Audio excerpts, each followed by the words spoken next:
మీ next కార్యాచరణ ఏ విధంగా ఉండబోతుంది? ఈ అంశంలో ముందు ఎట్లా ఫైట్ చేయబోతున్నారు సార్? బేసికలీ ఈ మాదిరిగా ఎలక్షన్ జరిగేట్టుగా అయితే ఎలక్షన్ అనే దానికి మీనింగ్ ఏముంది? ఎందుకు ఎలక్షన్ జరపడం ఎందుకు? అంటే అన్ఫార్చునేట్గా స్టేట్ ఎలక్షన్ కమిషన్ అన్నది ఒక డమ్మీ పాత్ర కన్నా దారుణమైన పాత్ర పోషిస్తూ ఉంది.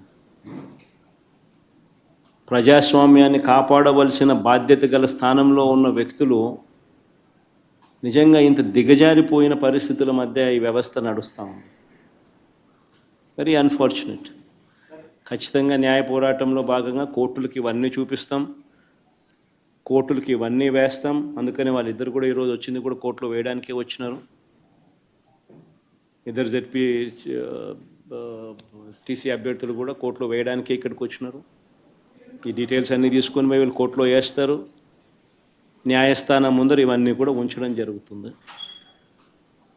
డిమాండ్ వుడ్ బి కేంద్ర బలగాల చేత, కేంద్ర బలగాల ఆధ్వర్యంలో ప్రజాస్వామ్యబద్ధంగా ఎన్నికలు జరిగించాలి అన్నది డిమాండ్ ఉంటుంది. ఆ డిమాండ్తోనే కోర్టుకు కూడా ఆశ్రయించడం కూడా జరుగుతుంది.